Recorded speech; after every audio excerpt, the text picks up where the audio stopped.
اهلا بكم في قناتي تشاينا ميد ايزي. الصين حلوة. النهاردة عايزين نكمل مع بعض موضوع كنا اتكلمنا فيه في فيديو سابق وفي جزء اولاني وما كملناهوش، اللي هو انواع النصب في الصين. وفي الفيديو ده هنتكلم ازاي تعمل ايه عشان تتفادى النصب عليك في الصين.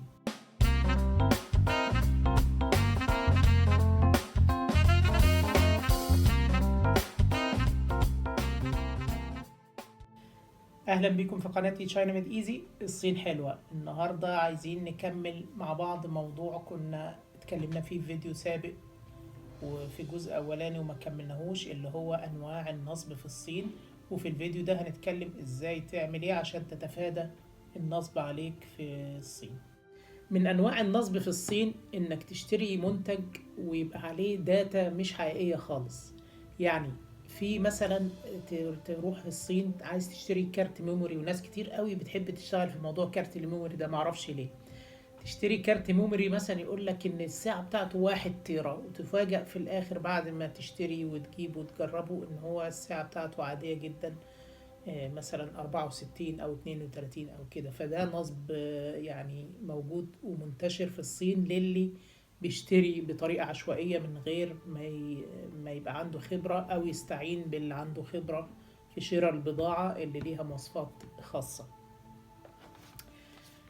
من انواع النصب كمان في الصين ان يحصل تلاعب في الاعداد او في المواصفات او في الاحجام. لما تيجي تشتري ساعة استلام البضاعة. يعني مثلا لو انت بتشتري أقمشة، لازم تتأكد ان التوب القماش اللي انت دافعه على ان هو مثلا 500 متر، تتأكد انه 500 متر فعلا. لانه ممكن هو يديلك سعر رخيص ارخص من غيره، وتيجي تلاقي فرق في المقاس. تفتح توب قماش وتجرب بقى عليه اللي بعد ما يوصل بلدك في المخزن تلاقيه ناقص مثلا 10% 15%، ويكون هو مفهمك انه ارخص من الاخرين وهو معوضها في حاجة تانية. من انواع النصب في الصين انك انت تشتري من مورد حاجة معينة، فيلاقيها مش موجودة عنده أو يلاقي فيها يعني صعوبة، فيروح مبدلها لك بمنتج تاني من غير ما ياخد رأيك. هو طبعا هنا بيعتبر نفسه انه اداك حاجة مكان حاجة، بس يعني كان لازم ياخد رأيك ويقول لك ان مثلا كذا مش موجود، هنبعت لك بقية الحاوية كذا بدل كذا. فلكن هم ساعات بيعملوها الصينيين عشان ايه؟ يدي لك نفس الأعداد من منتج تاني خالص، وممكن كمان يكون سعره ارخص من اللي انت دافعه في فرق سعر ويمشيها كده. من انواع برضو النصب والمشاكل اللي بتتعرض لها انه واحد يبعت لك بضاعة والبضاعة تمام التمام، بس يحاسبك على تكاليف زيادة قوي قوي في الشحن او في مقابل المستندات بتاعة الاوراق والمستندات اللي انت محتاجها. يدفع رسوم مثلا $500 ويطلب منك 1500. يعني دي نوع من النصب، ان هم ياخدوا فلوس زيادة او مبالغ فيها في حاجات يعني قيمتها معروفة في الصين، والناس اللي فيه عندها خبرة بتعرف القيمة دي، وما بتضطرش انها تدفع زيادة عن المتعارف عليه. برضو من انواع المشاكل والنصب في الصين ان واحد ياخد منك ده الكلام ده بالذات لو بتصنع حاجة لحسابك، يعني ما زي منتجات مثلا البلاستيك او كده، انه ياخد منك تمن الخامة الاصلية لكن يحط لك في التصنيع خامة ريسايكل. بمعنى انت بتعمل منتج بلاستيك مثلا، آه، الخامة الأصلية ليها سعر، الخامة الريسايكل ليها سعر، وممكن انت تبقى موافق على الريسايكل بس يبقى فيه سعر مناسب لكده. يعني ممكن انت تجيب منتج بلاستيك $1 عشان الخامة بتاعته 100% حبيبات أصلية جاية من مصانع البتروكيماويات، أو إن يبقى فيه نسبة منه 70% مثلا خامة أصلية و30% خامة جاية من ريسايكل، من منتجات معاد تصنيعها. فلو انت متفق على كده واخد السعر رخيص عشان انت في نسبة ريسايكل في منتجك، يبقى كده تمام. الفكرة بقى النصب في الموضوع ايه؟ انه يحاسبك على الجديد ويحط لك ريسايكل.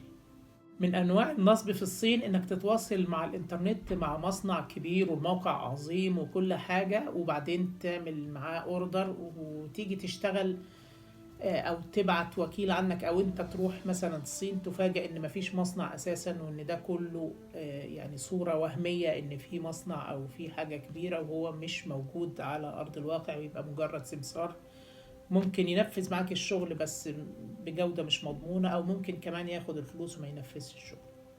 من انواع النصب في الصين والغش انك تتعامل مع مكتب تجاري عشان خاطر يقوم عنك بكل العمليات، فيقول لك انا هاخد عمولة مثلا 1% ولا 2%، المتعارف عليه 5%. فانت تبقى فرحان بان هو بياخد منك عمولة بسيطة، لكن هو بيعوضها انه بيتفق مع المصنع مثلا ان البضاعة بدولار يخليها بدولار وعشرة سنت، يبقى حاطط لنفسه 10% مع المصنع، وهو قايل لك ان عمولته 1% او 2%. ودي موجودة كتير جدا جدا في الصين لكل العملاء اللي هم ما بيدققش وبيحاول بس يدور على السعر الأرخص في العمولات المكاتب التجارية، بيقع في المشكلة دي. من أنواع المشاكل كمان اللي ممكن تقابلها في الصين، معرفش نسميها نصب أو مشاكل، المهم إنك أنت تتعامل مع مكتب تجاري برضو، ويكون عنده موظف أو مترجم. المترجم ده هو بيعمل لنفسه النسبة مع المصنع حتى من ورا المكتب، وياخد منك برضو سعر غالي. فانت ضروري تدقق في الموضوع ده كويس قوي، وتتعامل مع ناس موثوق فيها.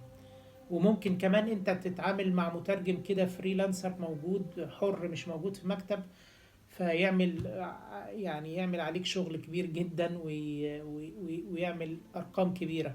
من القصص اللي معروفة جدا جدا عندنا في الصين، ان انا سمعتها من ناس وكانت حقيقية، ان واحد صاحب مكتب عربي جاله موظف كان لسه مخلص دراسة في الجامعة ودارس لغة إنجليزية ولغة عربية وكده، اشتغل معاه سنة واحدة بالظبط. بعد سنة لقاه راكب جاكور وفاتح مكتب لوحده بعد ما استقال من مكتبه.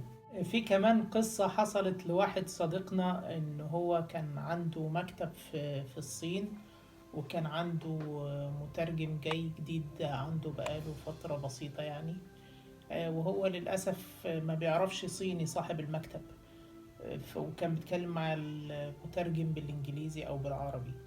فهما الاتنين كانوا رايحين مصنع مع عميل، فكانوا بيتكلموا، كان هو بيتكلم بالعربي أو بالإنجليزي، والمترجم يترجم لصاحب المصنع، وصاحب المصنع على وشه تعبيرات غريبة كده ومش مفهومة، وفضلوا يتكلموا يتفقوا يخلصوا كل حاجة. فلما خلص ورجع للمكتب لقى صاحب المصنع كان راجل يعني بيتعامل معاه من زمان وكده، راح باعت له تسجيل صوتي للقعدة اللي هم قاعدينها. ف...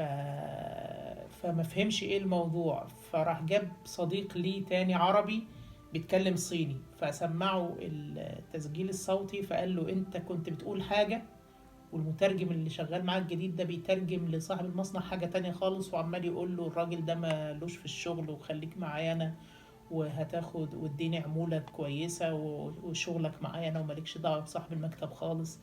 فكان يعني تجربة سيئة جدا، وطبعا اضطر بقى ان هو يركز انه يتعلم صيني بعدها.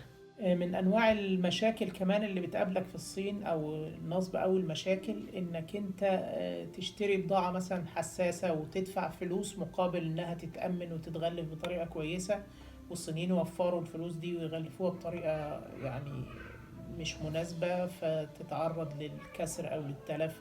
ودي حصلت مع صديق لينا كان طالب يعني ادوات صحية واطقم حمامات من الصين لكندا، وللأسف راحت متكسرة وفيها مشاكل يعني.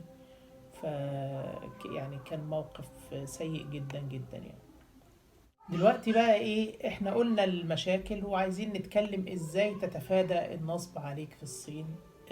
طبعا من الناحية التجارية، لان في انواع تانية من النصب في التعامل اليومي ممكن نتكلم عليها في فيديو تالت عن النصب في الصين، اللي هي الحاجات اللي بتقابلك بقى في حياتك اليومية بعيدا عن الشغل. لكن احنا دلوقتي بنتكلم عن في الفيديو اللي فات والفيديو ده الجزء الثاني والأخير من الموضوع، اللي هو النصب في الصين في مجال التجارة والبزنس. من الحلول اللي تحميك من النصب في الصين انك انت تاخد احتياطاتك في استخدام وسائل الدفع للصينيين. فما تدفعش عن طريقة غير موثوقة. ما تدفعش مثلا تبعت الفلوس لحساب شخصي. احنا اتكلمنا في الفيديو اللي فات عن انه ممكن يديلك حساب شخصي تحول عليه. ما تحولش فلوس على حساب شخصي. ما تحولش فلوس على ويسترن يونيون الا لو في مورد، يعني في تعامل مدة طويلة وفي ثقة كاملة. ما تحولش فلوس كمان على حساب هونج كونج غير برضو لو كان في ضمانات وفي تعامل مستمر من مدة طويلة قوي. عموما كل الحاجات اللي انا بقولها دي لما تكون بتتعامل مع حد جديد. لو بتتعامل مع حد قديم وعندك ثقة مفيش مشكلة، ممكن تعمل اي حاجة من دول. من ضمن الحلول برضو لجزء من المشاكل اللي احنا قلناها في الفيديو اللي فات والفيديو ده، ان هي فكرة ما تشتريش حاجة كوبي او حاجة تقليد لبضاعة من الصين من غير ما تكون يعني دارس الموضوع كويس جدا.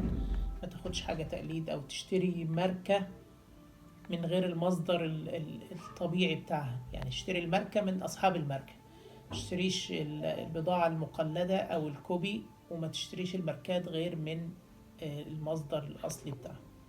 لو تقدر كمان انك انت تفتح LC اعتماد مستندي من البنك للمصنع يبقى ممتاز جدا. دي حاجة بتضمن لك ان الفلوس بتتسلم للمصنع مقابل البضاعة انها تكون اتشحنت فعلا. ده لو مصنع انت ما تعرفوش او ما فيش حد وسيط موجود يضمن لك استلام البضاعة ووصولها ليك تمام. لو بتتعامل مع موقع علي بابا مباشرة، عندك فكرة انك انت تستخدم علي بابا في السداد. يعني تسدد الفلوس عن طريق علي بابا نفسه، وهو يسلمك البضاعة ويتمم لك الشحن وكل حاجة. وده حاجة موجودة غالبا الأوروبيين والأمريكان هم اللي بيستعملوها، والعرب مش فاميليار مع الموضوع ده قوي يعني. في حاجة في علي بابا اسمها تريد اشورنس. لو بتتعامل برضو مع علي بابا ركز في موضوع التريد اشورنس، انك انت يعني تستخدمه. ما تتعاملش مع حد ما عندوش تريد اشورنس. لو انت بتتعامل عن طريق الانترنت ممكن برضو تستخدم باي بال، لانه في سياسة استرداد للفلوس اذا كان في اي مشكلة في المنتج اللي انت بتشتريه، وهو بيوقف المبلغ عن السداد للبائع لغاية ما عملية البيع تتم تماما، وبعد كده بيسدد. فإذا حصل مشكلة باي بال بيعمل لك استرداد وما بيوصلش الفلوس للبائع. طبعا يعني ممكن برضو لو في ظروف طبيعية غير اليومين دول يعني وفي سفر للصين وكده، الحل الأمثل إنك تبقى موجود بنفسك في تسليم الفلوس وفي استلام البضاعة وفي فحص البضاعة في كل حاجة. ده أفضل حل.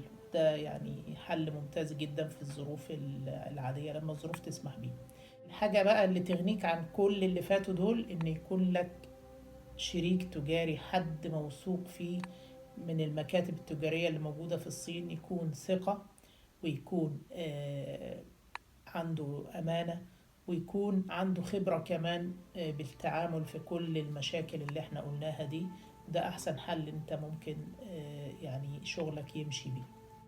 إن شاء الله الفيديو النهاردة يكون فيه إضافات ومعلومات جديدة بالنسبة لكم. إذا عجبك الفيديو اعمل لايك وشير للفيديو، واعمل اشتراك في القناة وتفعل زر الجرس عشان تشوف الجديد من المواضيع عندنا دايما في قناتنا China Made Easy الصين حلوة. شكرا.